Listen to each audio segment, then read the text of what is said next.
Kan tidak boleh. Demokrasi dibangun untuk jalan peradaban, jalan keadilan, menata keadilan, kebersamaan. Hari ini demokrasi menjadi legitimasi, menjadi pintu masuk, menjadi instrumen untuk melanggengkan budaya yang sangat tidak malu, yaitu budaya mencuri yang bukan haknya. Budaya mencuri suara rakyat, curangi hak-hak rakyat di dalam berdemokrasi. Tim kecil sudah dibentuk di PDIP, pemetaan terhadap personal-personal yang berpotensi. Tidak hanya datang dari partai kubu perubahan atau PDIP, tetapi di partai-partai yang berada di lingkaran kekuasaan, hampir bocoran yang kita terima, 60 sampai dengan 65% anggota-anggota mereka akan membelot. Nah, pertanyaannya, apakah nanti KPK berikut itu adalah orang Jokowi? BPK berikut itu adalah orang Jokowi? Di eksekutif memang mungkin dia bisa menguasai, tapi di lembaga-lembaga strategi penegakan hukum yang membutuhkan power sharing dengan DPR dan di sana ada mayoritas partai dari kelompok oposisi, bisa cilaka itu Jokowi. Ini semua yang dia lakukan ini azab politik.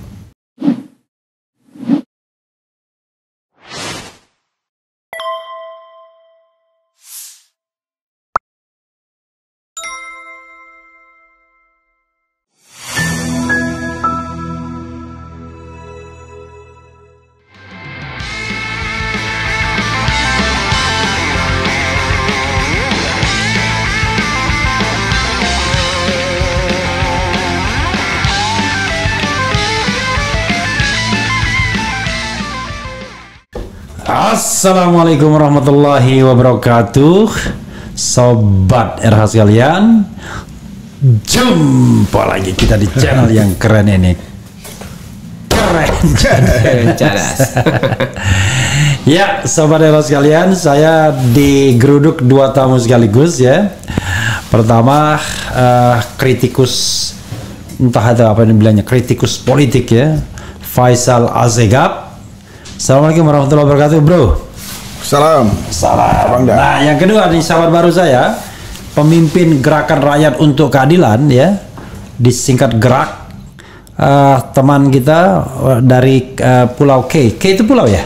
Ya, suku K ya. Jenengi Muharram. Tapi tinggalnya di Jakarta.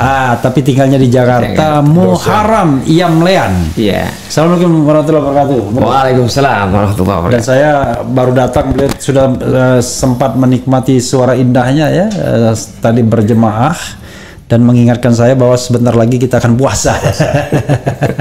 Terima kasih ya, bro berdua ya. Oke. Bro, Muharram dulu ya, silakan. Ya, oke, terima kasih Bang RH. Jadi kita dari komponen Gerakan Rakyat untuk Keadilan ini sebenarnya di dalam itu ada unsur-unsur yang banyak terlibat. Ada ulama, ada seniman, budayawan, kemudian saya sendiri dari kalangan dosen, akademisi, sudah berkonsolidasi kurang lebih ada 2 minggu. Pasca perhitungan di pemilu, dan kami melihat bahwa situasi ini tidak bisa kita berdiam diri, tetapi harus mengambil langkah untuk harus bergerak. Nah, tanggal 1 Maret besok semua komponen bergerak, dan kami juga merasa bahwa harus ambil bagian dalam sejarah untuk bagaimana bisa menyelamatkan negara yang saat ini dalam situasi yang tidak baik-baik. Jadi yang tadi gerak tadi yang akan turun ya? Iya. Kalau boleh tahu nih titik demonya di mana, unjuk rasanya di mana titiknya? Besok titik fokusnya di DPR. Oh, di DPR ya? Iya. Mudah-mudahan bisa tembus tuh pagar DPR. Ya, kita berharap mereka buka pintu agar ada. Kalau buka pintu nggak akan buka pintu itu ya. Malam ini semua pengaman itu sudah ada semua ya. Jadi bersama komponen lainnya ya? Ya, komponen lain. Ada seniman, ada ulama yang juga nanti besok akan ikut terlibat. Diperkirakan berapa masa yang akan turun nanti? Besok itu kalau dari kita kurang lebih ada 10 ribuan orang. 10 ribuan orang? Insya Allah ya? Insya Allah ya? Jangan sampai kemudian di tengah jalan gembos ya? Itu dari Jabodetabek apa? Dari Jabodetabek. Dari Jabodetabek. Ya. Jadi itu dari gerak saja ya? Ya, gerak aja itu ada kurang lebih 10 ribu orang. 10 ribu orang. Kalau targetnya apa? sebenarnya hari ini tuh kita mau targetnya Jokowi turun. Targetnya turun gunung maksudnya. Ya, turun gunung. Atau turun mobil. Kalau gerakan itu kan ujung untuk misalkan melakukan pemakzulan. Ya. Tapi besok adalah bagaimana memberikan dukungan maupun mendorong DPR, ya, terutama partai-partai politik yang masih komitmen terhadap aspirasi rakyat untuk mendorong hak angket. Oke, tapi besok kan nggak ada DPR-nya. Tanggal 5 itu kan baru mereka berkantor. Ya. Tapi harapan tanggal 1 kan ada gerakan, tanggal 5 ada gerakan, kemudian 8, 9, 15 sampai 20. Enggak direncanakan menginap sampai tanggal 5 itu. Nanti akan kita lihat situasi setelah besok. Oke. Bung Faisal ya, partner saya ya yang ngeri-ngeri sedap ya. Apa yang Anda lihat ya dari situasi politik terakhir ini setelah pencoblosan, ada quick count, kemudian ada makan siang, ada deklarasi kemenangan yang tempatnya sudah dipesan 2 hari sebelumnya, ada program makan siang secara tidak sopan sudah dibahas untuk RAPBN 2025 ketika hasil pemilu belum diumumkan, ada kenaikan pangkat istimewa dalam konflik juga, dalam polemik juga, dan kemudian ada 4 titipan dari Jokowi untuk kabinet baru. Apa yang Anda ingin katakan melihat fenomena semua ini dan kaitkan dengan demo 1 Maret besok? Ya, pertama kita menyambut gerakan civil society yang tidak lagi mengusung semangat kelompok 1 maupun 3. Karena kalau saya membaca rekan-rekan dosen yang bergabung di kubu Muharram ini kan menarik. Mereka menyuarakan semangat mereka untuk mengkonsolidasikan ancaman terhadap ancaman demokrasi oleh intervensi kekuasaan Jokowi. Dan aksi-aksi seperti ini harus kita apresiasi, kita bahkan bila perlu kita ikut untuk menunjukkan bahwa rakyat yang dicurangi oleh satu intervensi kekuasaan dalam proses demokrasi ini, mereka tidak berdiam diri. Maka bangkitlah pengusung moral, pengusung akal sehat, kesadaran anak-anak bangsa dari lintas keragaman sosial, budaya, jaringan kelembagaan. Ini satu modal sosial dalam rangka mengirim pesan yang kuat bahwa masih berdiri orang-orang baik melawan sebuah kejahatan di dalam berdemokrasi. Jadi terobosan Bung Muharram yang saya kenal, calon doktor ini kan, dosen terpaksa harus meninggalkan. Anda lagi studi S3 ya? Lagi studi S3. Kalau sekarang dosen Panca Sakti. Oke. Silakan Bung Faisal. Mereka meninggalkan proses belajar, mereka meninggalkan dunia kampus untuk terpanggil secara moral turun ke jalan, itu memberikan alarm yang kuat bahwa negara tidak dalam kondisi baik-baik saja. Kita butuh pribadi-pribadi, para akademisi, aktivis, ulama dari semua lapisan masyarakat harus berdiri dalam satu barisan yang kuat untuk mengatakan bahwa yang seperti digarisbawahi oleh senior kita, abangda kita kan, lewat pertemuan nasional di ILC, bahwa jangan membiarkan sebuah proses demokrasi yang curang, tipu menipu ini melahirkan pemimpin bermental pencuri, bermental penipu. Karena kita tidak boleh hadir atau membiarkan legitimasi kejahatan itu berjalan terus tanpa hambatan, tanpa pencegahan perlawanan. Harus berani kita garis bawahi. Ini satu pemberontakan politik. Tidak lagi satu politik ya. Dia bukan satu gerakan moral yang biasa-biasa saja. Kenapa digarisbawahi satu gerakan pemberontakan politik? Karena ada hak politik rakyat dari jutaan orang yang tersingkir oleh pendekatan kekuasaan yang curang. Dan penyingkiran itu dipandu langsung oleh aktor utama, yaitu Presiden Jokowi dengan keluarga intinya. Di sana tidak berdiri tentara, polisi, atau dari kubu yang berhadapan dengan rakyat, misal Prabowo. Tidak. Ini adalah tindakan yang dimobilisasi kecurangan ini oleh aktor utamanya yang saya ulang-ulang hampir di seluruh media, bahwa dilakukan secara terang-terangan oleh rejim Jokowi dan keluarga inti dengan memanfaatkan seluruh infrastruktur negara, memanfaatkan seluruh potensi yang tersedia. Nah, oleh sebab itu tanggal 1 Maret merupakan momentum kesadaran anak bangsa berdiri di pusatnya konstitusi, yaitu DPR sebagai perwakilan suara mereka di sana. Mereka mengumumkan pemberontakan politik. Nah, mengapa pemberontakan politik? Karena berbagai tawaran diskursus, berbagai penyampaian aspirasi di forum-forum akademisi, di ruang-ruang senyap, di ruang-ruang seminar, itu sudah kehilangan roh, tidak lagi dirujuk oleh pendekatan dinasti politik yang ugal-ugalan, semaunya, brutal, premanisme, dan lain-lain. Jadi orang memilih ke jalan itu juga harus bahasanya menurut saya dirubah. Bahasa misal demonstrasi itu lalu halus.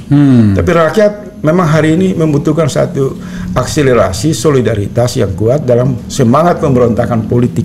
Karena bicara politik, bicara hak dan kewajiban, bicara negara, bicara aturan yang mengatur orang banyak. Artinya rakyat memberontak dari ketidakadilan, dari kecurangan. Sudah pasti. Nah, pemberontakan ini mendapatkan satu energi besar dari rangkaian perbincangan yang masif di ruang publik. Kalau per hari ini kan kita lihat, sebelum pemilu digelar maupun pemilu selesai digelar, pembicaraan tentang kecurangan itu kan muncul dengan ribuan. Dan sudah beyond dari paslon. Sudah masif. Semacam rumah yang disebut negara dengan pelaksanaan demokrasi seolah-olah dibiarkan menjadi sarang dari praktek kejahatan curi-mencuri, maling. Kan tidak boleh. Demokrasi dibangun untuk jalan peradaban, jalan keadilan, menata keadilan, kebersamaan. Hari ini demokrasi menjadi legitimasi, menjadi pintu masuk, menjadi instrumen untuk melanggengkan budaya yang sangat tidak malu, yaitu budaya mencuri yang bukan haknya. Budaya mencuri suara rakyat, curangi hak-hak rakyat di dalam berdemokrasi. Nah, pemberontakan ini relevan.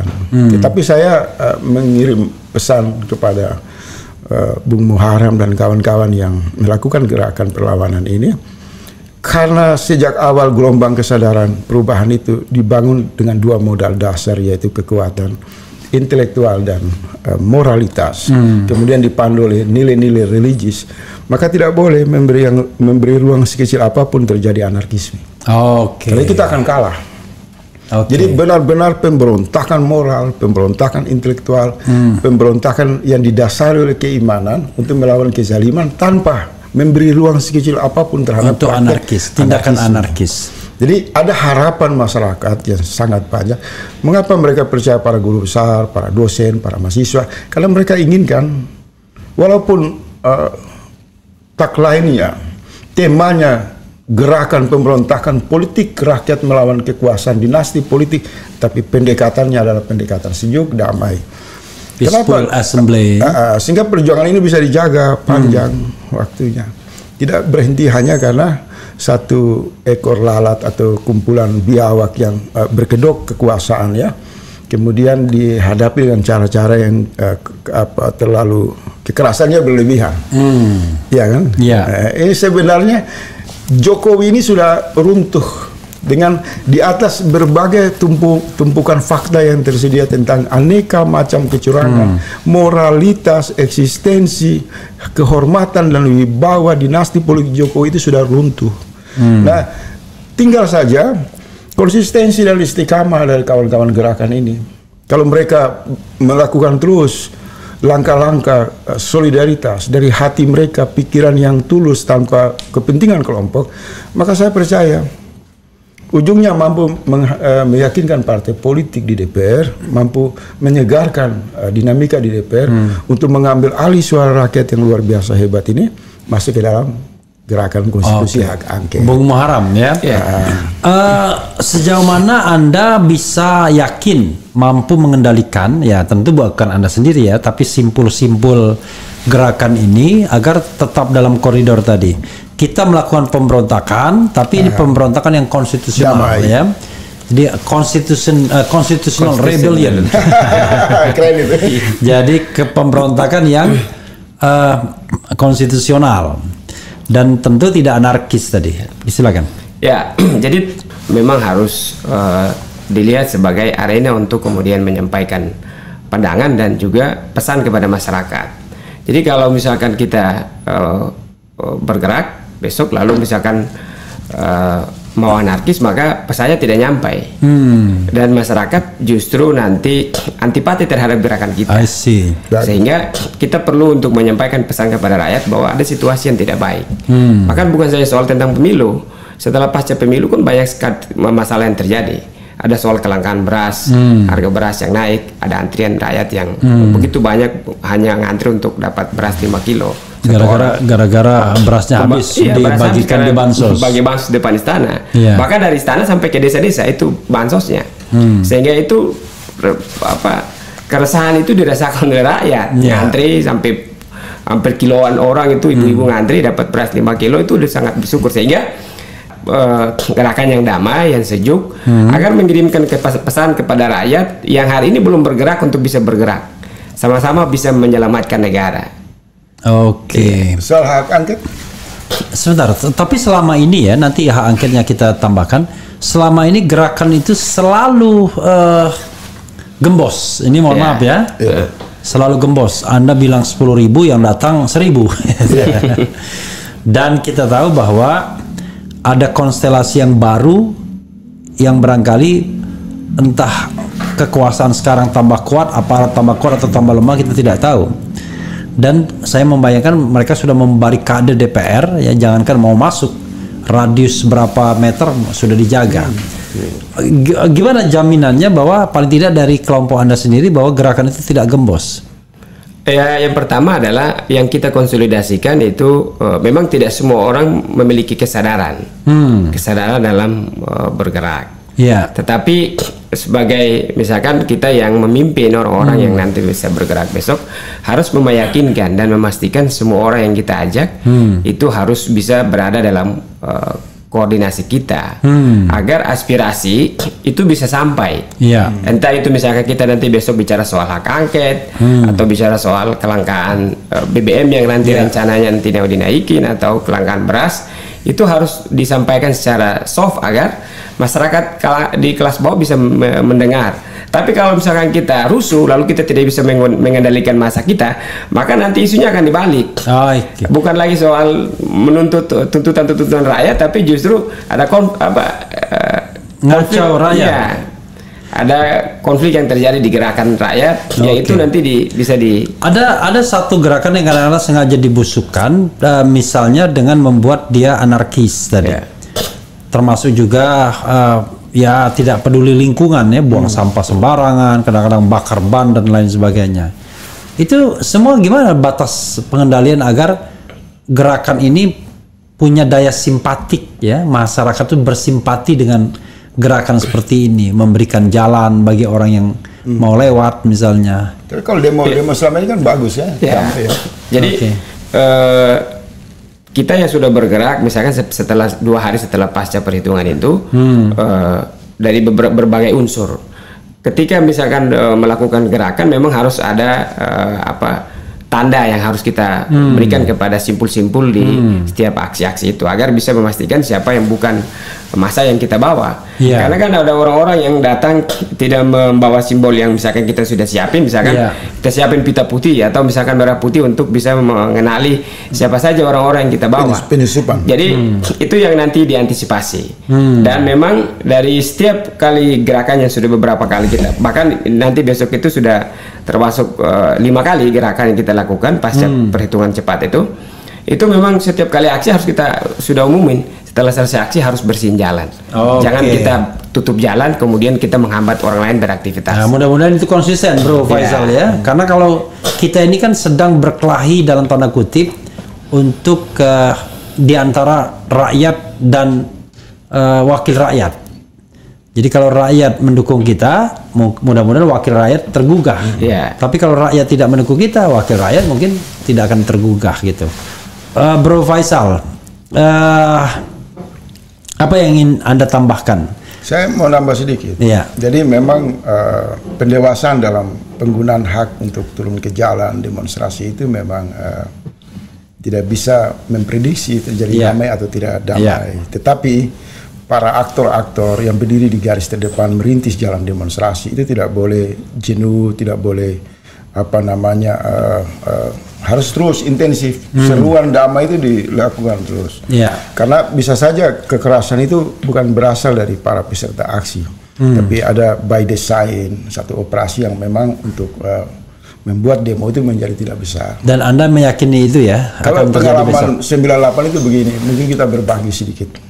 Kalau dalam gerakan-gerakan kita dulu, di kubu kita selalu doktrinnya kalaupun dihadapi dengan kekerasan tidak boleh balas. Kemudian itu menimbulkan rasa simpati oleh media memfoto, memvideokan dan memberikan fakta di lapangan bahwa walaupun mahasiswa masyarakat yang turun itu menuntut perubahan dengan reformasi dengan cara yang begitu militan, kemudian mereka dihadang, mereka disakiti, mereka tidak membalas. Efeknya apa? Nanti akan terjadi reaksi dari rakyat itu sendiri. Dan itu terjadi di Eropa, di Korea, di mana-mana. Jadi rumus pendekatan di awal gerakan yang terus-menerus mengatakan kita harus damai, kita harus damai. Kalau negara dengan alat-alatnya menyikapinya tidak proporsional, maka akan menimbulkan kemarahan itu dari rakyat. Nah, itu yang dimaksud di luar kendali. Nah, saya berharap jangan kemudian arahnya mengoreksi kekuasaan Jokowi yang terpusat pada dinasti politik, kemudian bias mencari musuh-musuh yang tidak produktif di dalam urusan penuntutan keadilan. Jadi kalau sudah berhadapan dengan Fir'aun, fokus saja Fir'aun. Jadi jalan-jalan perlawanan itu diajarkan di dalam Quran. Ketika Nabi Ibrahim berhadapan dengan Namrud aja yang dihajar terus. Kalau Namrudnya tumbang, ya pengikut-pengikut di bawahnya akan hancur. Hanya saja ada titipan-titipan kadang-kadang dalam perjalanannya. Derajat rakyat yang berhadapan dengan presiden misalnya diturunkan, derajatnya jadi rendah. Berhadapan dengan Erick Thohir yang sebenarnya ini kelas sampah dalam demokrasi. Tidak usah. Jadi fokus saja ke Jokowi. Meminta pertanggungjawaban dia dalam gerakan semangat pemberontakan politik terhadap laju kecurangan yang dia ciptakan, yang mengancam kelangsungan masa depan bangsa ini menjadi ugal-ugalan dan kehancuran. Apakah gerakan ini kemudian diredam, gerakan ini tidak sampai tujuan, tapi pesan moral itu sudah membekas di benak rakyat. Ada pengingatan yang tegas dan tidak main-main. Nah, karena itu, karena Anda selalu melihat ke Muharram. Jadi saya berharap Muharram ini, saya senang karena begini Bang, kalau yang demo itu mahasiswa kan hal biasa, kalau guru besar, dosen sudah terpanggil, ini menunjukkan satu eskalasi yang serius. Nah, saya berharap Muharram yang keluar dari orbit dinamika pendidikan turun ke jalan ini harus menjaga konsistensi. No kekerasan, tidak ada anarkis. Tidak boleh menempatkan positioning berhadapan dengan tentara, polisi. Rangkul semua, sadarkan semua bahwa musuh bangsa ini yang menghancurkan demokrasi adalah Jokowi dan keluarganya. Jadi bahkan Prabowo juga harus dirangkul juga Bang menurut saya. Jadi fokus Anda tadi kan tempat Saya mesti lanjut kalimat ini jangan sampai salah. Bahkan Prabowo dan pendukungnya kalau tujuannya untuk memperbaiki negara, mereka juga diserukan untuk bergabung berdemo bersama Anda. Iya kan, karena tujuan demo ini untuk menegakkan rasa keadilan. Apalagi hak angket kan nanti membuka siapa aktornya, siapa oknum-oknum di dalamnya. Jadi semangat gerakan moral itu tidak punya permusuhan terhadap kelompok. Tujuannya mulia. Sekarang saya tanya kepada Anda ya. Tadi kan kalau fokus tempat udah jelas DPR. Tapi fokus gerakan kemana? Jadi ada gerakan ini sebenarnya tuntutan maksud apa? Tuntutannya itu fokus gerakan itu apa? Mau nuntut apa? Kalau kita sendiri itu mendorong dan mendukung untuk segera setelah misalkan DPR itu anggota parlemennya datang setelah selesai reses, itu segera dibahas untuk persiapan hak angket. Karena hak angket itu adalah jalan untuk kemudian bisa mengoreksi atau memanggil pemerintahan untuk mengoreksi apa yang saat ini terjadi. Karena situasi ini kan tidak bisa dilepas tanggung jawab oleh negara. Kalau kita bicara tentang hukum tata negara kan, katakanlah nih ada angket, kalau memang ujungnya tajam bisa sampai hak menyatakan pendapat. Bisa sampai proses di MK 90 hari. Balik ke DPR, ke MPR. Bisa sudah selesai itu masa jabatan Presiden Jokowi kan? Tapi kan ada cara lain bahwa gerakan moral politik untuk minta dia mundur kan boleh juga kan? Itu tidak menjadi tema misalnya. Kalau ini saya mungkin mau tanggap itu Bang, karena memang itu selalu muncul dalam pertanyaan yang banyak tentang kalkulasi waktu dan alur pemakzulan di mana harus mengkonfirmasi kepada MK. Misalnya kan dilihat anatomi masalah ini kan semua bangunan dari alat-alat negara kan hancur. Termasuk Mahkamah Konstitusi.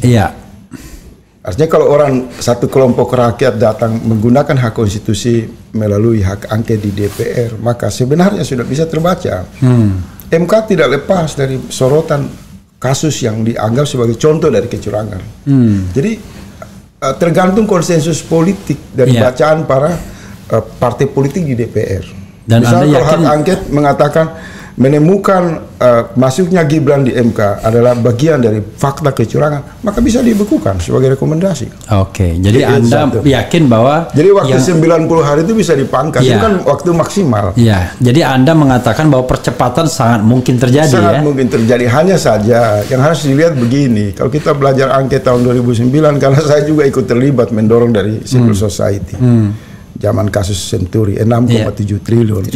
Bagaimana gerakan civil society itu mampu meyakinkan partai-partai di lingkaran istana, kemudian SBY tidak mampu mengontrol keanggotaan. Jadi dia boleh mengontrol ketua umum, dia boleh mengontrol fraksi. Tapi kalau forum gelar angket di paripurna dibuka, harus dilihat itu hak anggota. Nah pertanyaannya, dari kubu baik yang pro maupun yang kontra, berapa persen anggota dewan yang tidak lolos masuk DPR lagi? Itu berpotensi karena mereka dicurangi. Berapa anggota DPR yang terancam tidak masuk lewat pemilu ini? Mereka juga akan mengatakan kami ini korban pemilu curang. Pada saat itu maka tidak lagi menghitung posisi partai-partai di kubu oposisi. Bisa saja anggota-anggota itu menggunakan hak mereka di rapat paripurna untuk mendorong kelembagaan hak angket, forum hak angket. Nah, 2009 itu kan sebagai pelajaran, SBY menguasai fraksi, menguasai ketua umum, tetapi kan lolos juga, anggota-anggota itu berontak.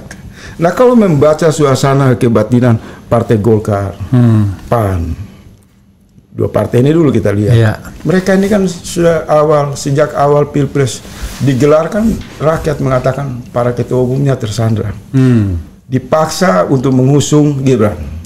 Nah bisa saja anggota-anggota dari kedua partai ini, PAN dan Golkar, juga menunggu hak angket ini sebagai pintu masuk untuk melakukan perlawanan terhadap penyanderaan terhadap ketua umum partai mereka. Jadi banyak kalkulasi, banyak potensi yang memungkinkan cairnya para anggota dari berbagai lintas partai yang ada di DPR ini, kemungkinan hak angket ini akan bergulir. Bahkan saya mendapatkan informasi, tim kecil sudah dibentuk di PDIP, pemetaan terhadap personal-personal yang berpotensi. Tidak hanya datang dari partai kubu perubahan atau PDIP, tetapi di partai-partai yang berada di lingkaran kekuasaan, hampir bocoran yang kita terima, 60 sampai dengan 65% anggota-anggota mereka akan membelot.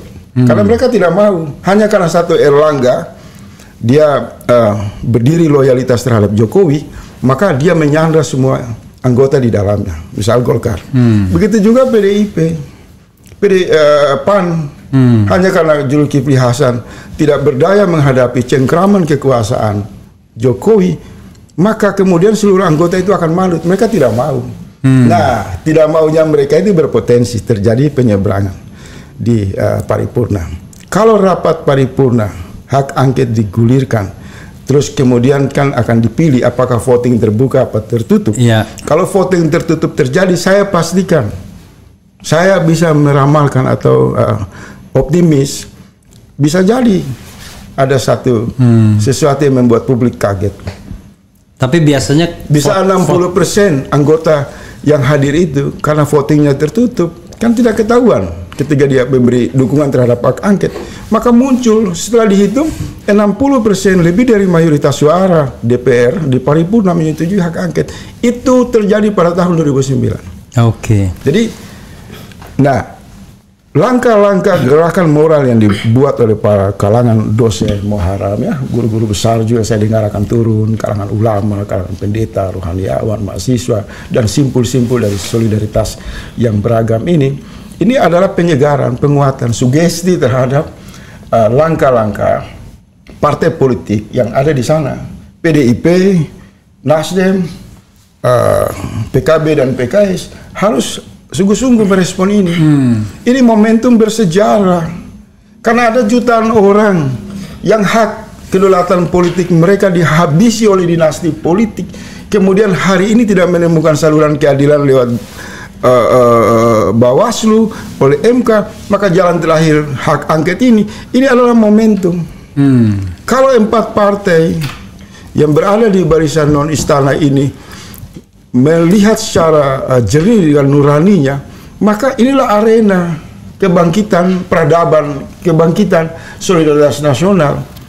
Tapi kalau mereka membiarkan suara-suara rakyat ini bergulir tanpa ada respon yang konkret dari partai politik, maka saya khawatir yang banyak disebutkan orang bahwa negara dikuasai oleh mafia, negara menuju pemutahiran kejahatan yang luar biasa, maka kita akan memasuki gelapnya kehidupan bernegara. Jadi suara dosen, suara petani, suara buruh, suara seluruh rakyat yang pada momentum tanggal 1 Maret datang ke DPR menggunakan hak konstitusinya, kita berharap elit-elit partai harus membuka diri, harus mengakhiri penyanderaan politik, harus keluar dari sanderaan dinasti politik. Jadi Anda menganggap bahwa problem Indonesia ini problem Solo dan sekitarnya itu ya? Ya, sekitar itu. Keluarga Solo. Politik lokal yang dipaksakan untuk mengelola, mengatur dan mengendalikan keragaman nasional kita. Oke. Bung Muharram, orang kan kembali ke 98 ya, berpikir bahwa kalau bisa masuk ke DPR, stay di sana satu minggu, pemerintahan bisa jatuh. Ini pembicaraan seperti ini di kalangan civil society sudah mengarah ke sana atau sekedar ini pemanasan saja untuk besok itu? Jadi obrolan sampai pada tingkat soal masuk ke Senayan sebagai rumah rakyat itu sebenarnya sudah ada. Ya. Cuman kan tidak sporadis gerakan. Kita harus bisa menyiapkan energi yang kuat untuk bisa sampai ke dalam misalkan ya. Sehingga ada opsi-opsi yang kemudian kita lakukan, yakni situasi pertama harus kita mulai di tanggal 1 Maret. Yeah. Nanti setelah itu tanggal 5. Lalu nanti berlanjut tanggal 9 karena kebetulan tanggal 11 itu puasa, jadi mungkin ada range waktu istirahat 1 atau 2 hari. Tetapi memang ada target-target untuk kemudian sampai masuk dan bisa mengulang kembali sejarah 98 agar meminta pertanggungjawaban para wakil rakyat yang hari ini menempati rumah rakyat. Yeah. Karena ada kekacauan yang saat ini terjadi di negara dan DPR itu tidak boleh diam.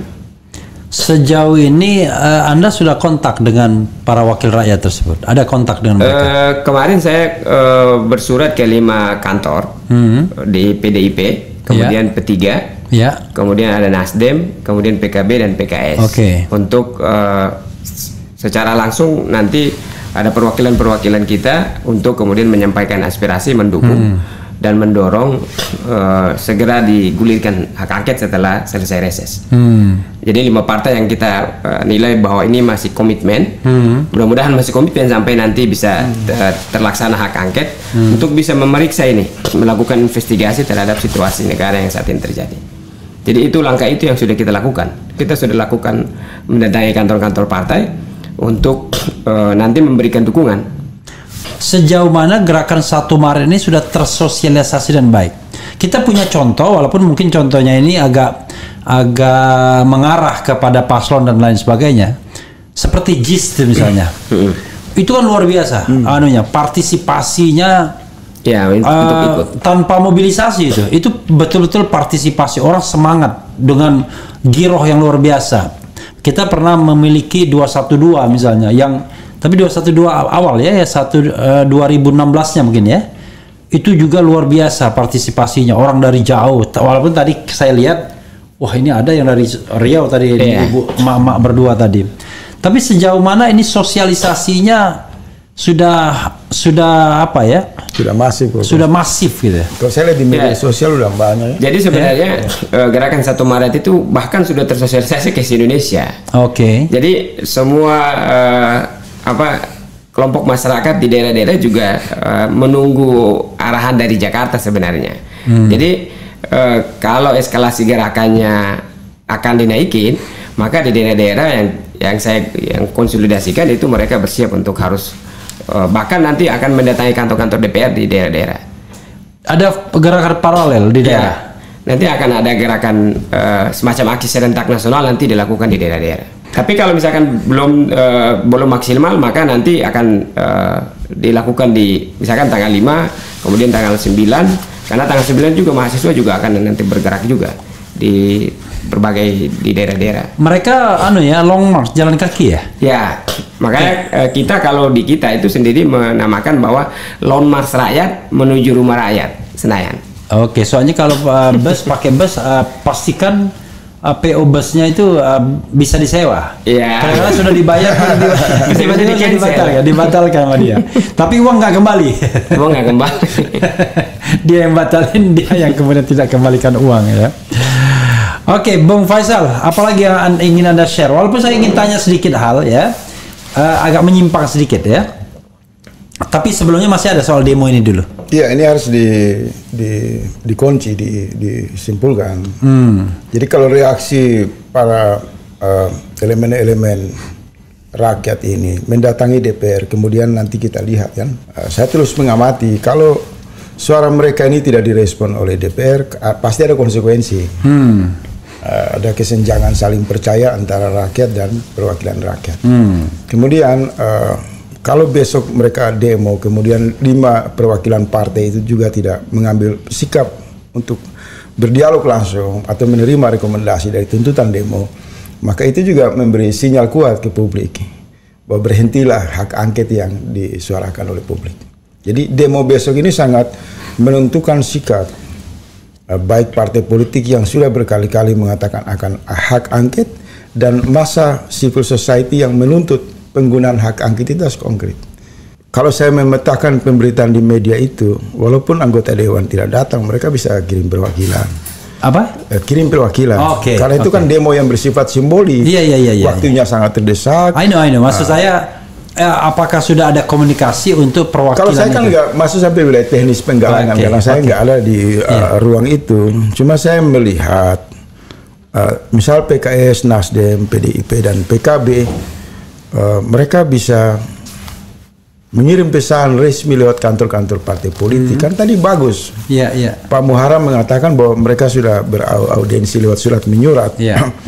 Nah, waktu besok itu waktu yang tepat untuk partai, baik di gedung DPR atau juga di kantor partai-partai yang ada, mereka bikin konferensi pers. Kalau menurut saya, jangankan 10.000, 200 orang saja keterwakilan akademisi dan para elemen rakyat datang itu. Misalnya partai sensitif, karena ini menyangkut isu yang strategis. Mereka datang karena partai sejak awal mengatakan akan menggulir hak angket. Itu kan magnet. Kemudian orang datang, partai tidak ada di situ. Itu berarti mengumumkan secara terbuka bahwa game over isu hak angket. Jadi besok itu suara rakyat. Besok itu penentuan menurut Anda? Penentuan.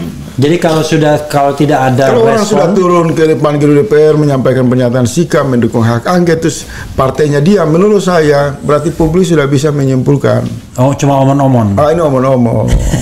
Berarti pola relasi antara masyarakat dan partai politik itu tidak perlu lagi diperbincangkan. Hanya saya mendapat bocoran dari partai di kubu perubahan bahwa mereka akan menggulirkan hak angket. PDIP juga kan kuat kan. Nah, civil society yang bergerak ini menjadi pemantik moral, pemantik kesadaran, semangat dan lain-lain. Saya hanya berpesan kepada Muharrem dan kawan-kawan, jangan terperangkap soal jumlah.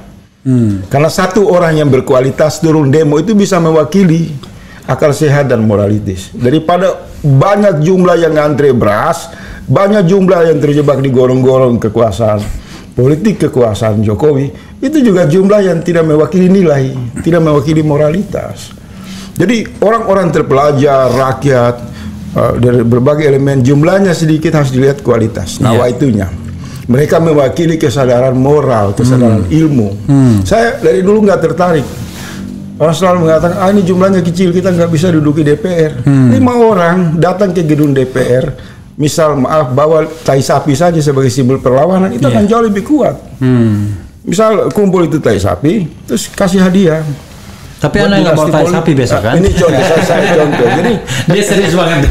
Perlu juga hal-hal yang serius. Ketika para kaum terpelajar dilecehkan karena jumlah, maka pakai pola-pola pendekatan yang menyerang ke jantung kekuasaan yang sombong. Tadi saya kasih usulan, kasih itu kado tai sapi kepada DPR. Kalau Anda tidak ingin untuk menjalankan hak angket ini, ya sudah, jangan terlalu asing mengkonsumsi uang dari upah rakyat. Sudah saatnya kalian makan intai kebo, ya kan? Cara-cara itu dipakai di Eropa, di Amerika Latin. Jadi bukan jumlah, pesan. Pesan. Apalagi menyangkut kecurangan dalam ruang demokrasi itu, kita menumbuhkan budaya pencuri, budaya maling. Karena dengan mendapatkan legitimasi dari demokrasi, ini bangkrut secara kehidupan bernegara. Jadi alasan untuk duduki DPR, hentikan alasan itu. Alasan itu terjadi kalau partai politik sudah memang bersekutu dengan kejahatan, dilihat secara gelap. Maka satu saat saya percaya gedung DPR akan diserbu secara spontan tanpa perlu ada komando. Tetapi hari ini kan masih ada partai politik yang berdiri di garis terdepan, akan menampung suara rakyat, mengevaluasi kecurangan pemilu, dan jalurnya adalah hak angket. Jadi demo ini tidak boleh anarkis, tidak boleh pesimis, tidak boleh mengarah kepada satu klimaks yang membuat semua pihak putus asa. Kira-kira seperti itu, Bang. Oke. Jadi kita dukung sebagai kritikus politik, saya akan memberi dukungan full. Cuma kalau anarkis saya akan kecam, saya nggak setuju. Oh iya, saya juga nggak setuju. Saya sangat kalau saya mau tambahkan, tidak anarkis dan konstitusional. Dan konstitusional. Jadi yang namanya demonstrasi unjuk rasa itu konstitusional. Bahkan yang tidak konstitusional itu adalah mengusulkan perpanjangan masa jabatan presiden. Itu nggak konstitusional. Itu anarkis di dalam kerusakan moral. Iya, itu tidak konstitusional ya. Soal pangkat gimana? Bahkan kita dengar soal pangkat ini juga mempengaruhi. Sebelum demo ini ada Prabowo dikasih pangkat. Iya, saya mau tanya itu ya sama Bung Faisal. Tapi sebelum saya tanya itu, ingin memberikan kesempatan pada Bro Muharram untuk menambahkan.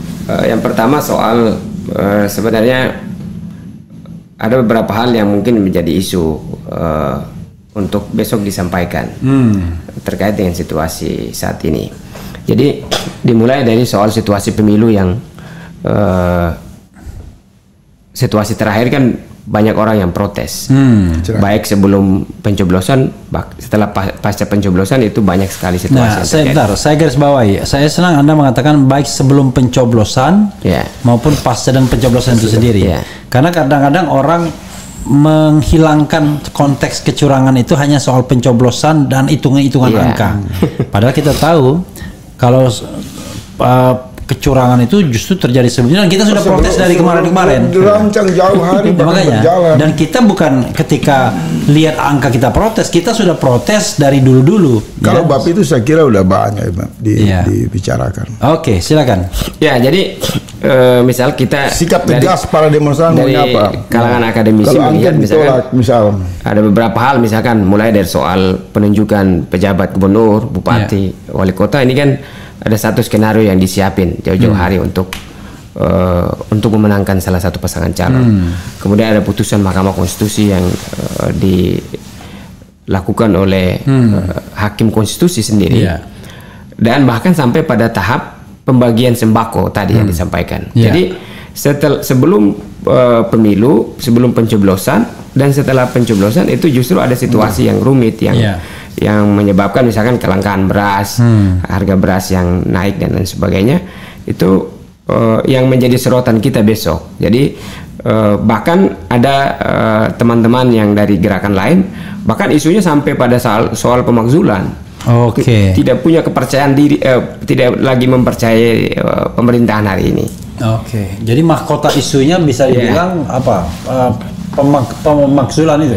Ya, bisa menuju ke sana, dan itu yang sedang kita siapkan. Bro Faisal, saya ingin tanya ya, apa yang Anda lihat dari tindakan Jokowi 3 hal tadi ya? Soal apa itu? Menitipkan 4 nama. 4 nama itu yang saya dengar adalah Pratikno, Kapolri, Erick Thohir, dan Bahlil. Dan kita tahu orang-orang inilah yang dalam tanda kutip quote unquote yang dianggap mungkin berjasa dalam pemenangan, ya, quote unquote saya mengatakan. Lalu tiba-tiba dikasih juga pangkat kehormatan jenderal, yang kata TB Hasanuddin dari Komisi 1 yang dia juga mantan militer, bahkan sekretaris militer, bilang nggak boleh pangkat naik bagi orang yang sudah pensiun, purnawirawan. Kalau mau dikasih gelar kehormatan ya kasih aja bintang apa ya, Mahaputra, bintang Adi Pradana atau Utama gitu ya. Nah, yang ketiga adalah tiba-tiba omon-omon soal makan siang ini sudah dibicarakan di rapat kabinet dan untuk persiapan RAPBN 2025. Apa yang Anda lihat? Kok bisa? Kalau saya dulu lah. Ini presiden nggak punya etika ini. Iya. Kenapa saya bilang nggak punya etika? Dia kan seharusnya tahu bahwa hasil pemilu itu belum ada. Walaupun dalam perkiraan dia menang. Mungkin bahasa yang paling bagus tidak punya malu. Nggak punya malu. Ya. Tapi kalau malu itu bahasa sendiri, tapi etika itu kenegaraan. Itu memperhalus sebenarnya. Oke. Jadi ketatanegaranya kan nggak punya etika, karena dia akan mengatakan saya tidak melanggar hukum, tapi Anda tidak tahu etika. Jadi belum ada hasil pemilu, masih bisa didiskualifikasi Prabowo pasangan 02. Kemudian kalau naik pangkat itu apa urusannya? Karena kalau misalnya jasanya sebagai Menteri Pertahanan, justru saya mengatakan, loh, pada saat Menteri waktu debat soal pertahanan justru tidak terlihat achievementnya, prestasinya. Dia malah bingung mau apa prestasi dia, ya kan?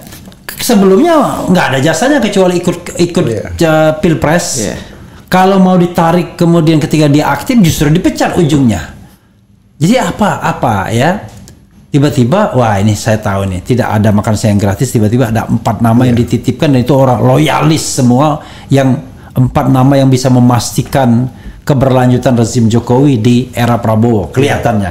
Tapi saya kembali kepada tindakan Jokowi, karena saya tidak suka bicara hasil pemilu, karena hasil pemilu belum ada sekarang, tapi tindakan Jokowi aja, silakan. Iya, watak politik dasar Jokowi itu kan kotak-kotak, adu domba.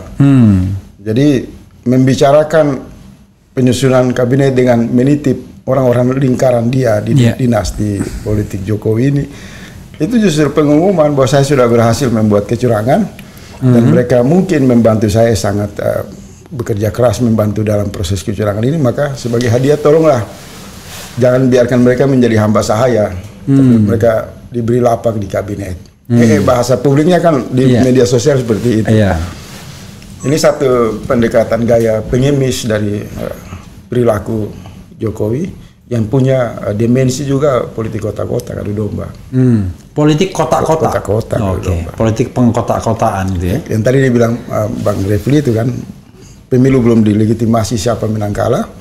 Kemudian ada proposal dari calo politik. Jokowi itu sudah mulai muncul. Ini kan gaya-gaya Makela, gaya-gaya tengkulak. Orang yang hanya melihat untung rugi dengan memanipulasi kecurangan, kekalahan dan kecurangan itu sebagai jalan untuk lakukan deal.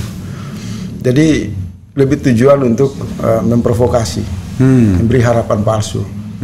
Atau justru sebaliknya, dia takut, Jokowi mulai sadar kalau benar Jokowi yang mengajukan 4 nama untuk dititipkan kepada Prabowo, itu justru menunjukkan dia panik.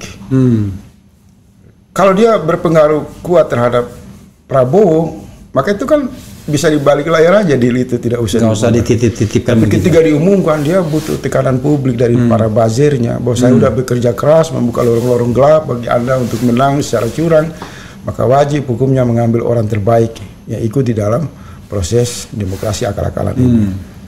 Ini berarti menunjukkan Jokowi ini ketakutan. Karena harus diingat juga begini Bang, Prabowo ini nggak bisa diatur. Terlepas dari saya melakukan sikap kritis terhadap dia. Kepada Soeharto saja, pengalaman kami 98, Prabowo itu melawan. Kurang apa Soeharto membesarkan Prabowo? Dipersiapkan mertuanya sendiri, dikawinkan anaknya, dikasih tempat-tempat istimewa. Tapi ketika tekanan-tekanan di lingkaran Prabowo pada saat itu, Amin Rais, Fadlizon, kelompok-kelompok gerakan reformasi, Prabowo juga melakukan pembelotan terhadap kekuasaan Soeharto. Apalagi cuma Jokowi, ya kan? Dan mungkin juga Jokowi sadar itu. Dia hanya sebagai petugas partai, dia bukan ketua umum partai, maka kemudian ada ketakutan. Nah ini berlanjut mengikat Prabowo, mengikat Jokowi dan Prabowo. Muncul lagi kan adegan berikutnya, adegan pemberian pangkat kehormatan. Nah banyak yang menolak karena dianggap macam-macam lah persepsi mereka. Bahwa Prabowo kan dipecat, ada sebagian mengatakan tidak layak dan lain-lain. Saya tidak mau masuk dalam tafsir seperti itu. Sebenarnya kita harus jujur mengatakan ketika pemberian pangkat 4 bintang kepada Prabowo, pesan kuatnya yang ditangkap publik itu dari ucapan Prabowo. Apa? Setelah usai diberikan tanda jasa 4 bintang itu, kalimat Prabowo itu sederhana. Ini sangat berat. Kalau saya bisa menafsirkan ucapan Prabowo ini, dia mengirim pesan. Kamu mau kasih saya 4 bintang, tujuannya supaya kamu benturkan saya dengan senior saya. Tujuannya supaya kamu benturkan saya dengan para militer lain yang berada di oposisi. No, saya nggak mau. Ini berat. Kalau saya tangkap. Jadi Prabowo juga berusaha untuk menghindari jebakan-jebakan Jokowi yang memang 2 kali dia dikalahkan. Itu jadi pengalaman yang berat bagi Prabowo. Nah yang ketiga, ini paket makan siang ala politik gorong-gorong Jokowi ini memang mau diwariskan dalam rangka untuk menghancurkan citra Prabowo. Seolah-olah Prabowo itu otaknya kosong, hanya pikirannya bagaimana mengumpul beras, gula, sembako untuk kasih makan rakyat secara gratis. Paket ini menghina, bukan dulu rakyat, bukan menghina rakyat. Yang pertama yang dihinakan itu adalah Prabowo. Baru yang keempat kita simpulkan dari 3 adegan ini. Ini semua pembicaraan omong kosong, Bang. Baik pemberian jasa 4 bintang, janji 4 menteri orang dekat Jokowi masuk, kemudian desain pembicaraan soal makan siang, ini semua omong kosong. Kan semua itu bisa terjadi kalau dia udah dilantik sebagai presiden. Hari ini belum. Apa bisa diprediksi pemilu ini berujung normal-normal saja? Bisa terjadi kekacauan karena pertempuran di wilayah senyap ini juga walaupun tidak ramai dibicarakan itu agak serius. Misal hari ini kan hampir seluruh media nasional mengatakan ketua KPU dan anggota berpotensi dipecat. Dan suaranya kuat ini kan. Bagaimana panitia atau penyelenggara pemilu yang sedang berproses ini kalau dia dipecat? Berarti kan ada masalah serius. Kalau masalah serius berarti ini bisa menjadi pintu masuk melegitimasi gerakan moral rakyat, mendorong DPR untuk melakukan penggunaan hak angket. Artinya ujungnya bisa terbaca, kemungkinan bisa terjadi pemakzulan Jokowi, kemungkinan bisa pemilu dibatal, kemudian macam-macam bisa terjadi. Jadi bicara khayalan tentang program makan siang, bicara keagungan bintang penghormatan, bicara soal jadi makilar jabatan untuk orang-orang Jokowi masih di kabinet Prabowo, ini tidak relevan dengan waktu yang tersedia. Saya sebenarnya melihat ini satu ornamen saja untuk pengalian isu yang semua itu kalau dikumpulkan harus kita lihat secara jernih. Jokowi berada pada ujung tanduk. Jokowi berada pada kesendirian yang semakin sadar bahwa ternyata dia kalah. Setelah dia lakukan semua kecurangan, apakah dia menang? Menurut saya dia kalah. Kenapa? Karena dia tidak punya address untuk dia kembali. Tempat dia kembali dia sudah hancurkan, yaitu PDIP. Dan biasanya siapapun dia presiden yang turun tanpa ada kekuatan dukungan partai politik, dia akan menjadi santapan dari gerakan kemarahan rakyat. Apalagi suara-suara di luar ini kan bagus. Anda yakin nggak ya misalnya ini kita bicara langsung bahwa ada upaya untuk mengambil Golkar? Ya itu kan saya menulis itu pada tanggal 29, Bang.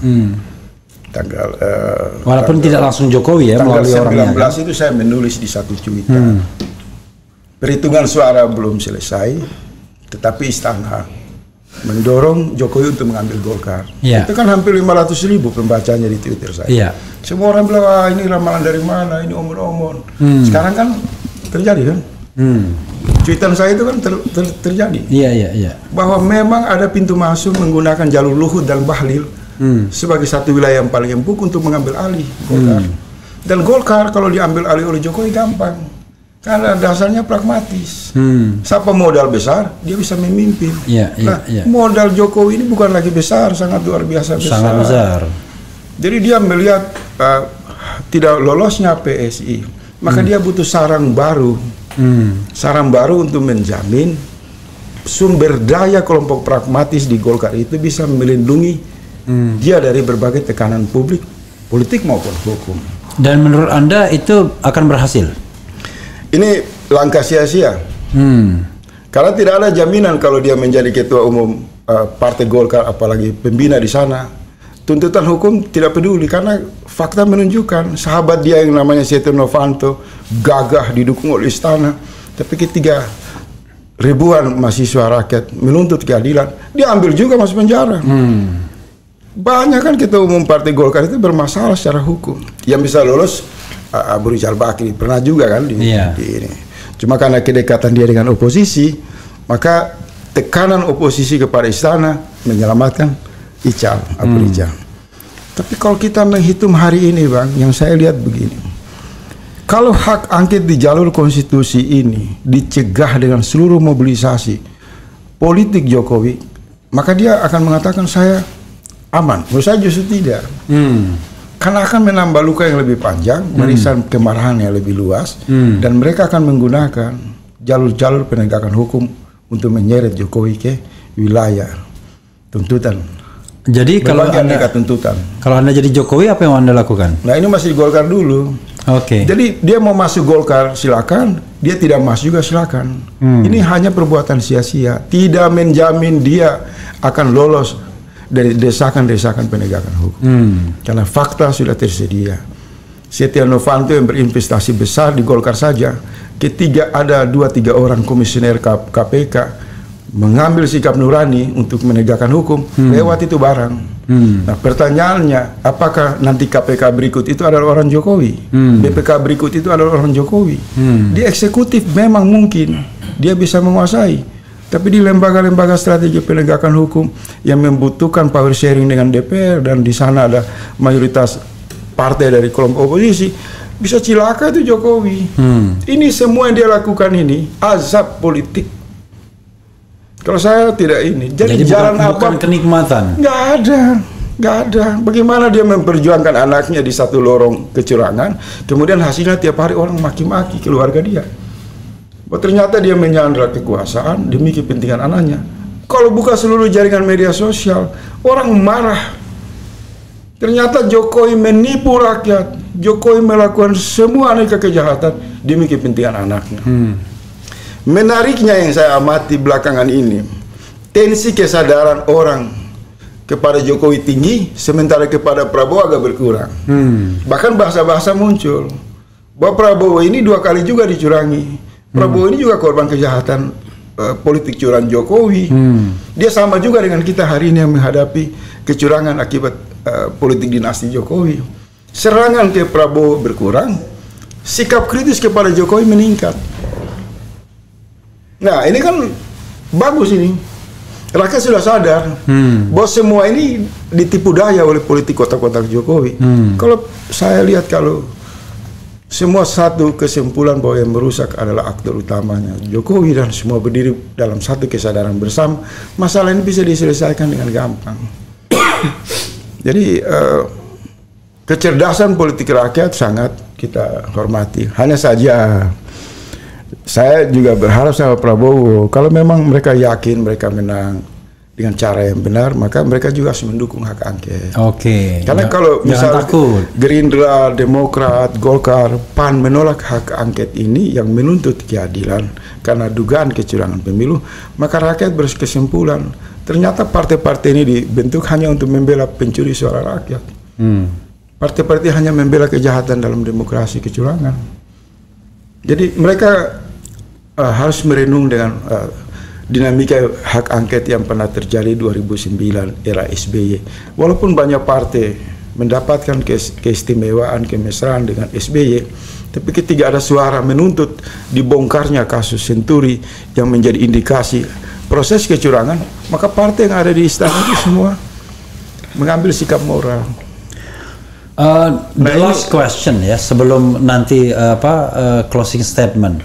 Kalau Anda jadi Jokowi, apa yang Anda lakukan? Pertama, saya tidak mau menjadi dia, karena asal-usul politik dia kan dari gorong-gorong. Saya nggak mau. Atau kalau Anda jadi advisor Jokowi, apa yang Anda nasihatkan kepada dia? Kalau saya diminta penasihat sambil minum kopi, pangku kaki, saya bilang, Kowi, ini langkah-langkah durhaka politik. Kontraproduktif yang Anda lakukan. Sebenarnya tujuan Anda untuk berkuasa ini kepada diri Anda, keluarga, atau kepada siapa?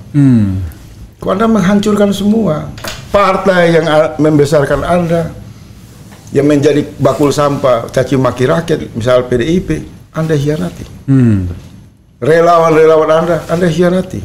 Buzzer-buzzer Anda yang Anda pakai saja untuk menipu publik, seolah-olah Anda itu punya pesona, punya kehormatan, punya eksistensi. Anda lepeh. Anda lupa, jalan Anda ini bukan jalan yang baru.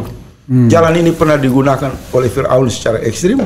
Jalan ini juga pernah dilakukan secara gelap oleh Namrud. Jalan ini juga pernah dilakukan oleh Soeharto, oleh Soekarno. Mereka masuk dalam syahwat kekuasaan, mereka lupa tujuannya. Nah, pada satu hari saya yakin dia baru mengerti. Mencari satu musuh itu sudah terlalu banyak. Yang dia ciptakan ini sudah sangat banyak. Iya kan?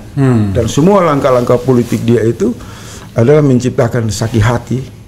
Sehingga kalau kita misal Abang dan saya, sebenarnya kita ini orang-orang yang duduk saja santai, tepuk tangan, dinamika ini ujungnya kita udah bisa lihat. Kita udah bisa lihat. Tidak usah terlalu banyak tenaga untuk dibuang. Kalau dia paksa dengan kecurangan ini menghasilkan Prabowo, kalkulasi dia, Prabowo akan melindungi dia, misalnya enggak. Saya yakin ya, karena Prabowo ingin bekerja membangun negara, dan dia adalah 2 kali korban dari kejahatan politik curang dinasti Jokowi. Satu. Kedua, orang-orang yang dikalahkan Jokowi hari ini juga adalah kelompok yang setia kepada Prabowo. Kalau Prabowo membuat proses rekonsiliasi mengatakan hanya dengan cara ini kami bisa menang bersama untuk mengambil kekuasaan, maka bisa terjadi pukulan balik. Pertama, mereka akan mengunci seluruh wilayah strategi kabinet, tidak boleh dimasukin oleh Jokowi. Pertarungannya di dalam. Ketiga, bisa muncul kesadaran. Tidak usah semua partai ini jadi ada sebagian oposisi. Apa relevansinya di oposisi? Kalau dia tidak bisa menggolkan hak angket dari 5 partai ini, saya perintahkan mereka mending bergabung dengan partai Jokowi, Prabowo. Karena dasar untuk di oposisi kan keberpihakan kepada rakyat. Kalau PDIP, Nasdem, PKS, PKB gagal mengusung hak angket sebagaimana janjinya, maka sebenarnya mereka mengirim pesan kepada rakyat, kami ingin bertarung di dalam pemerintahan dengan masuk ke dalam pemerintahan. Iya kan? Tapi kalau mereka mengangkat hak angket, berarti partai ini siap bersama rakyat sebagai oposisi terhadap Prabowo. Jadi tanggal 1 ini penting untuk dilihat. Apa sikap sinyal partai ini, oposisi atau bergabung di kabinet? Kalau saya ditanya, menurut saya begini Bang, saya setuju proses demokrasi yang melahirkan, proses demokrasi yang curang melahirkan pemimpin yang maling.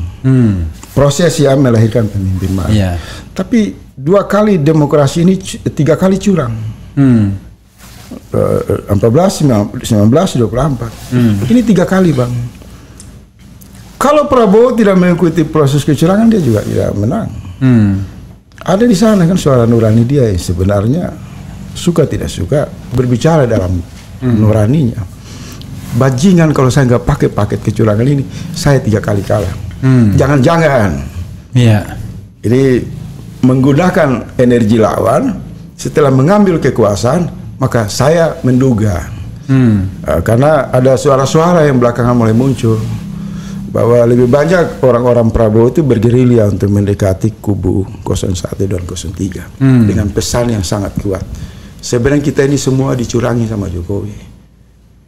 Untuk membuat kita semua tidak menjadi korban, relakan saya mengambil kekuasaan, kemudian kita atur negara ini secara baik, dan kita memposisikan aktor pembuat kecurangan ini masuk ke jalur hukum. Ini mulai terdengar di lobi-lobi sehingga buru-buru Jokowi mengusulkan 4 nama itu kan. Buru-buru Jokowi ambil hati dengan memberi 4 bintang penghormatan. Itu semua dalam rangka cara Jokowi untuk memangkas Prabowo tidak berkomunikasi dengan pihak oposisi. Jokowi lupa bahwa kelompok yang beroposisi hari ini juga adalah kelompok yang pernah setia dengan Prabowo. Jadi ini masih perlu dilihat juga. Hanya kalau saya pribadi, Abang dan lain-lain, mau siapapun presiden, kita berdiri di garis oposisi. Iya, di garis rakyat. Kita nggak ada urusan dengan personal. Urusan kita negara tidak boleh membuat kebijakan yang mencurangi kehidupan rakyat banyak. Iya. Jadi kita bebas bicara ini karena pilihan kita sejak awal, misal saya, dan saya sudah dengar juga dari Abang, pilihan kita ya tegak lurus. Menjadi pihak yang kritis, berada pada sikap beroposisi terhadap aneka kebijakan yang keliru. Nah, di ujung pesan saya mungkin. Oke, nanti saya berikan closing statement, tapi silakan closing statement dari Bro Muharram. Ya. Lihat kamera, bila perlu sambil tunjuk-tunjuk juga boleh. Oke, jadi kita tetap menyampaikan aspirasi dengan tetap menjaga kondusivitas, karena target kita bukan hanya 1 hari besok, tetapi 1 hari besok adalah jalan awal untuk mengajak rakyat lain yang merasakan penderitaan, merasakan kesulitan baik ekonomi maupun merasa hak konstitusinya dicurangi, untuk diajak agar sama-sama berlawan seterusnya. Karena kalau kita hanya berdiam diri lalu cuek terhadap situasi yang ada, maka kita juga merestui untuk kita ditindas. Sehingga aksi besok kita berharap teman-teman tetap jaga kondusivitas, tetap aksi damai, menyampaikan aspirasi dengan baik, dan yang poin penting adalah kita tetap mendorong, dan bahkan bukan saya di Jakarta tapi di daerah-daerah, untuk menggalang kekuatan untuk mendorong agar 5 partai yang kita anggap masih komitmen untuk segera menggulirkan hak angket setelah berkantor nanti tanggal 5 Maret besok. Terima kasih. Oke, Bro Faisal, silakan. Iya, saya mau kesimpulan apa ya? Karena tadi hampir semua kesimpulan. Cuma ya, pesan last word kalau begitu, last word. Pesan pendek bahwa memang segala sesuatu dalam pertarungan politik di Indonesia ini tidak boleh berada dan terjebak dalam menang kalah. Karena sebagai pribadi Muslim ketika memilih baginda Rasul sebagai pemimpin dalam hidup dan matinya, maka sebenarnya siapapun orang yang berdiri sebagai calon pemimpin, misal dia tidak sungguh-sungguh sejalan dengan bimbingan Rasulullah, maka dia harus ditinggalkan. Ciri mereka itu peragu, ciri mereka itu tidak punya keberanian, ciri mereka itu pragmatis dan lain-lain. Maka wajib bagi saudara-saudaraku yang Muslim kembali untuk membuka lagi pelajaran-pelajaran yang berharga yang diajarkan oleh baginda Rasul SAW. Karena itu pegangan kita. Jangan terlalu jauh terjebak dalam ruang demokrasi, kemudian setelah jauh berjalan baru menyesal. Dan orang-orang beriman tidak pernah ada kalah dan menang. Mereka tetap menang. Karena pribadi yang beriman itu adalah pribadi yang menang. Menang di dunia dan di akhirat. Jadi tidak ada satu pemilu di satu kota, satu negara, kemudian melecehkan orang beriman itu kalah menang. Gak ada. Semua orang beriman menang. Yang tidak menang itu orang-orang kafir. Orang-orang yang tidak beriman kepada Allah. Mereka tertipu daya, dipermainkan oleh hawa nafsu. Nah, kalau mau menjadi pemimpin yang istiqomah, jangan pernah membuang nasihat-nasihat, ajaran-ajaran baik dari Rasulullah. Karena fakta hari ini hanya mengulangi pengingatan kepada kita. Seluruh pendekatan akademis, kemewahan akademis, kemewahan dunia kampus, kemewahan ilmu pengetahuan, kalah juga lawan kecurangan. Umat tidak tergerak dan tidak terhubung dengan pemimpin. Karena Nabi sebagai cahaya pembimbing dilupakan. Pesona-pesona materialisme ini memang efektif untuk membuat calon-calon pemimpin kita redup sebelum dia bertarung. Nah, tapi kalau untuk Pak Anies sama Pak Caimin kan mereka orang beriman.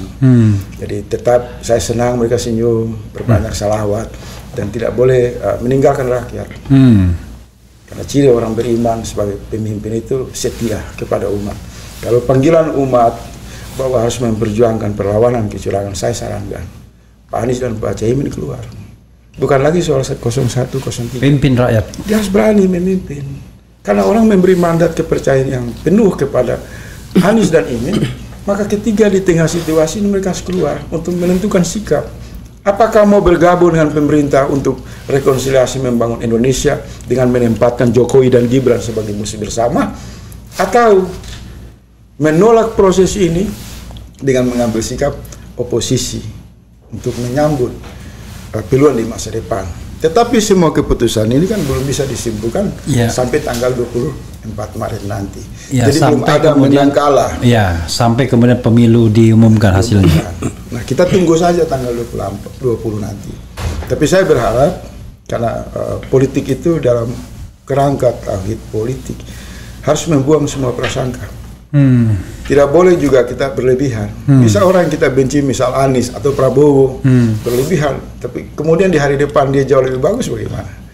Kita tidak tahu apa hikmah dibalik semua kekacauan. Jadi harus terus bergandeng tangan, membangun solidaritas. Musuh kita adalah kecurangan, musuh kita ketidakadilan, musuh kita adalah pihak yang mencuri dengan melegitimasi demokrasi sebagai panduan kecurangan. Kira-kira itu.